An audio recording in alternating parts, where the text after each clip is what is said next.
بنشوف كيت اللي رجعت بعد 5 سنين من الحادثة تطارد الأعاصير مرة تانية، بس للأسف بتفشل برضو. هل كيت هتكمل ولا هتوقف؟ تعالوا نشوف القصة بدأت ازاي.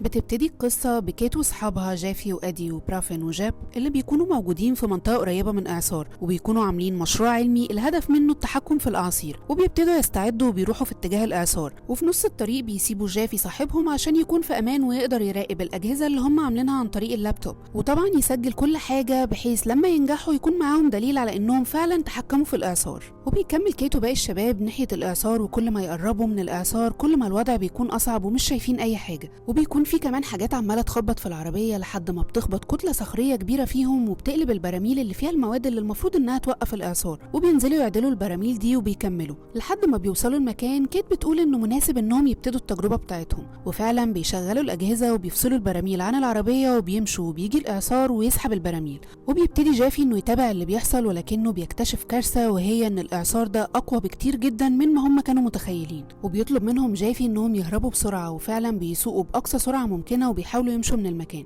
لكنهم بيخبطوا في حاجة وبينحرفوا عن الطريق والعربية بتقف. وعشان يكسبوا وقت بيسيبوا العربية وبيجروا عشان يلحقوا يستخبوا، وبيكون قدامهم كوبري خرساني قوي بيقرروا إنهم يقفوا تحته ويحتموا بيه، ولكن للأسف أدي وبرافن الإعصار بيسحبهم. وكيت كمان بتتصاب ولكنها بتنجح هي وجاب إنهم يوصلوا لتحت الجسر، وبيتمسكوا في حاجة كده، ولكن للأسف جاب هو كمان الإعصار بيسحبه. وبنشوف في الوقت ده إن ما عادش متبقي غير كيت. وبعد ما الإعصار بيخلص بنشوف إن الإعصار ده دمر كل حاجة حرفيا، وبتيجي الشرطة وبتنقذ كيت. وبنعرف إن هي دي الحادثة اللي خلت كيت تبطل إنها تطارد الأعاصير مرة تانية، لأنها فقدت فيها أعز أصحابها، وبتكون حاسة بالذنب لأن التجربة العلمية دي كانت في الأساس بتاعتها وهم كانوا بيساعدوها. وبعد 5 سنين من الحادثة بنشوف كيت اللي بقت بتشتغل كعالمة في مجال الأرصاد الجوية. وفي يوم من الأيام وهي في الشغل بيجي جافي عشان يقابلها، ودي بتكون أول مرة تشوفه من ساعة اللي حصل. وبيقعد جافي يتكلم مع كيت وبيقول لها إنه اشتغل في مكان ومتاح فيه معدات ورادارات ممكن تساعدهم في السيطرة على الأعاصير، ولكن كيت مش بتوافق طبعا بعد الحادثة اللي حصلت وبتسيبه وبتمشي. بعد كده بيحصل إعصار ضخم جدا وبيموت فيه ناس كتير، وبيبعت جافي لكيت وبيقول لها إنها لو كانت سمعت كلامه ما كانش كل الناس دي ماتت. وفي الوقت ده كيت بتوافق إنها تبقى في الفريق بتاع جافي لمدة أسبوع واحد بس. وفي الوقت ده جافي بيكون فريق من أحسن الناس في الأرصاد والأعاصير على مستوى أمريكا، وبيبتدوا في مهمتهم. وبنشوف إن في فريق تاني بقيادة واحد اسمه تايلر، ومعاه مجموعة من اليوتيوبرز اللي عايزين شهرة وخلاص، واللي بيكونوا برضو رايحين ورا الأعاصير. وبنعرف إن في مجموعة من الأعاصير قريبة من المكان اللي هم فيه، وبيروح تايلر يتكلم مع كيت اللي بتقوله يروحوا ناحية إعصار معين، ولكنها بتخدعه وبتروح ناحية إعصار تاني خالص، وهو بياخد باله وبيطلع وراها. وبيكون جافي وفريقه بيستعدوا إنهم يسيطروا على الإعصار ده، ولكن بيجي تايلر واللي معاه وبيعطلوا خطة جافي. لكن جافي بيكمل خطته، والمفروض إن الخطة هي إن جافي وفريقه متقسمين في 3 عربيات، وكل عربية منهم فيها رادار هتثبته في مكان معين حوالين الإعصار، بحيث يعملوا مثلث حواليه وياخدوا للإعصار صورة ثلاثية الأبعاد. وفعلا أول عربيتين بينجحوا في الموضوع ده، ولكن فريق جافي وكيت بيفشل لأن كيت بتبقى خايفة وبيبعدوا بعيد عن الإعصار. وبيجي تايلر وبيرخم عليهم وبيروح داخل جوه الإعصار هو وأصحابه بالعربية بتاعتهم، وبيضرب ألعاب نارية جوه، وكل ده وهو بيصور فيديو لايف.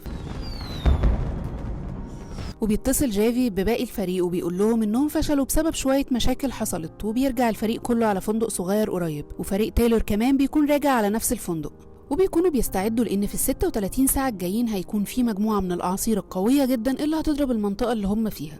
وبيتكلم تايلور شويه مع كيت، وبنكتشف ان فريق تايلور اصلا ما فيهوش اي حد دارس الاعاصير والمناخ الا تايلور بس، وانهم واخدين الموضوع هوايه مش اكتر. وبيقول تايلور لكيت احنا مش محتاجين زيكم معدات جبارة، لاننا مستعدين نخاطر بحياتنا، وكل واحد في فريقي شاف اعاصير اكتر من اي حد في فريقكم.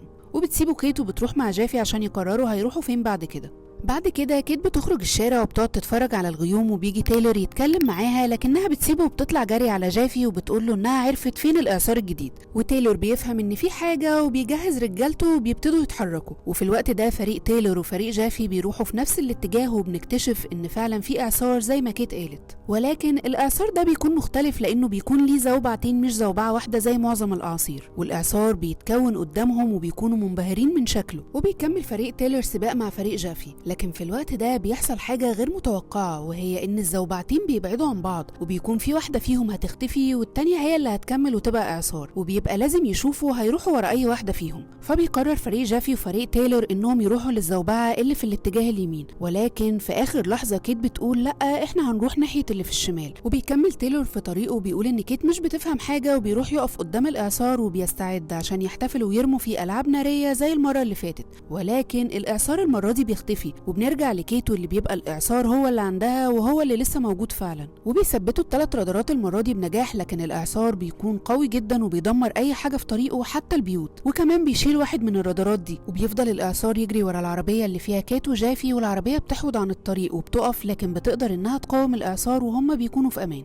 وفي الوقت ده بيتصل الفريق بجافي وبيقولوا له إنهم خدوا معلومات عن الإعصار من الرادارين اللي كانوا شغالين، وإن التالت كمان قدر يجمع شوية معلومات قبل ما يبوظ، وإنهم لازم يروحوا يجيبوا الجهاز بحيث يشوفوا المعلومات دي. وبيكون جافي عايز يروح يجيب الرادار ده، لكن كيت بترفض وبتقول له إن الإعصار رايح ناحية قرية صغيرة وإنهم لازم يروحوا يساعدوا الناس هناك. وفعلا بينفذوا كلام كيت وبيروحوا ورا الإعصار، وبيكون الإعصار فعلا دمر كل حاجة، وبيبتدوا إنهم يساعدوا الناس اللي هناك، وتايلور وفريقه كمان بيكونوا بيساعدوا الناس. بعد كده بيشوف تايلور كيت وبيحصل بينهم نقاش حاد، وبيقول لها انتوا لازم كام واحد منكم يموت قبل ما تاخدوا خطوه، فبتكون مش فاهمه وبتستغرب من الكلام وبتسيبه وبتمشي. وبعد كده بنشوف جافي وهو واقف مع واحد اسمه مارشال ريج، وبتعمل كيت سيرش عليه وبتكتشف انه مستثمر بيشتري الاراضي، وخصوصا بعد الكوارث اللي زي الاعاصير بسعر رخيص. وبنشوف ان فريق تايلور بيبيع التيشيرتات ووجبات للناس اللي اتدمرت من الاعصار، وكيت بتشوف انهم بيستغلوا شهرتهم. بعدها بتعرف كيت انهم بيوزعوا الوجبات دي ببلاش وانهم مش بيبيعوها، وبتبدا وقتها تحس انهم كويسين. وبالليل بيروح تايلور ياخد كيت في مكان كده في حاجة زي مسابقة للتيران عشان يصالحها من اللي حصل الصبح، لكن ساعتها بيحصل إعصار جديد قوي جدا، وبتبتدي صفارات الإنذار في كل مكان، والإعصار بيكون صعب جدا وبيدمر كل حاجة في طريقه. وفي الوقت ده كيت وتايلور بيحاولوا إنهم يحموا نفسهم، والموضوع بيكون صعب جدا، لكنهم في الآخر بيقدروا إنهم يستخبوا في حمام سباحة قريب من المكان، وبيفضلوا هناك لحد ما الإعصار بيخلص، لكنه بيكون دمر كل حاجة حواليه. وبيجي بعدها جافي يطمن على كيت، لكن كيت في الوقت ده بتشوف إن فريق جافي بيبتدي يكلم المتضررين بحيث انهم يعوضوهم مثلا او يشتروا منهم قطعه من الارض زي ما المستثمر اللي شغال معاه طلب منهم. فكيت بتقول لجافي انت البحوثات بتاعتك ليها علاقه باللي اسمه ريك ده، وبتستغلوا الكوارث اللي بتحصل دي عشان تكسبوا من وراها مش كده؟ وبيحصل في الوقت ده خناقه بين جافي وكيت، وبتسيبوا كيت وبتمشي وبتاخد العربيه وبترجع على بيت مامتها واللي بتكون بقالها كتير ما راحتش هناك. ولما بترجع كيت بتشوف كل الحاجات القديمه بتاعتها هي واصحابها اللي ماتوا من 5 سنين، وبتفتكر ذكرياتهم سوا، وبيكون لسه في الحاجات دي الحاجات اللي كانوا بيستخدموها ضد الاعاصير.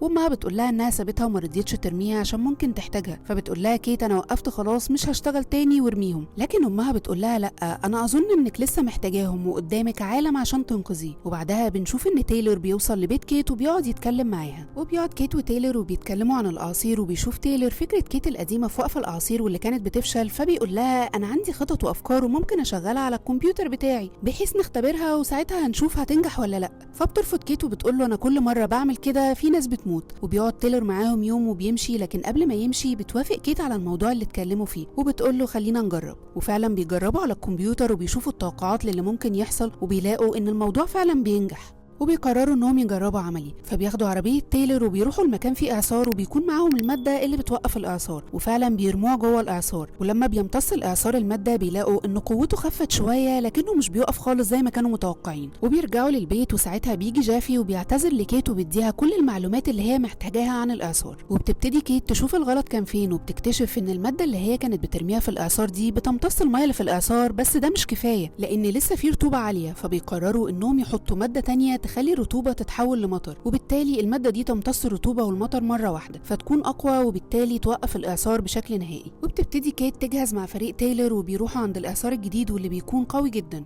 وبيكون فيه هناك برضه جافي والفريق بتاعه عشان يجمعوا معلومات لرجل الاعمال ده كالعاده. والاعصار بيكون مدمر جدا ومحدش قادر عليه، حتى الرادارات في منها اللي بيتعطل. وبيكون مع فريق تايلور طياره لكن بتكون مش شايفه اي حاجه، وبيحصل انفجارات كبيره بسبب الاعصار.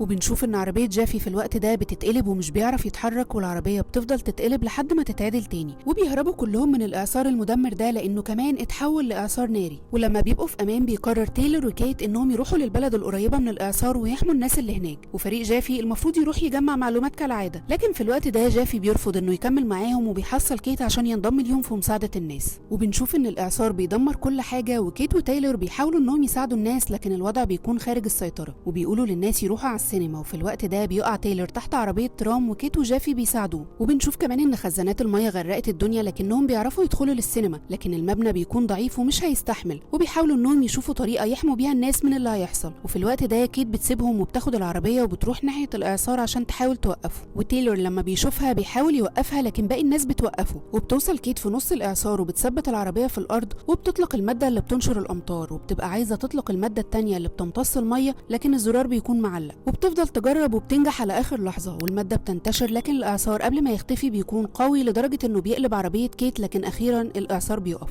وكمان كيت بتكون في أمان والكل بينجو بسببها وبيروحوا عشان يساعدوها كمان، وبكده بتكون نجحت كيت في اللي كان بقالها سنين نفسها توصله. وبعد كده بتقرر كيت انها ترجع البيت عشان تعمل ابحاث اكتر وتحاول انها توقف الاعاصير بشكل احترافي اكتر، وبيجي جافي وتايلر المطار عشان يودعوها. وفي الوقت ده بيحصل اعصار جديد، فبتقرر كيت انها تروح هي وتايلر عشان يوقفوه. وبعد نجاحهم اكيد كيت وتايلر هيكملوا في حماية الناس من الاعاصير زي ما كانوا بيحلموا ويجربوا لحد ما حققوا حلمهم هما الاتنين بعد محاولات فشل كتيرة. وبتنتهي قصتنا على كده. وبكده بينتهي فيلمنا النهارده. اتمنى يكون عجبكم، وقبل ما تمشوا ما تنسوش تعملوا لنا سبسكرايب عشان عيلة أفلامنجية تكبر بيكم. اشوفكم الفيلم الجاي.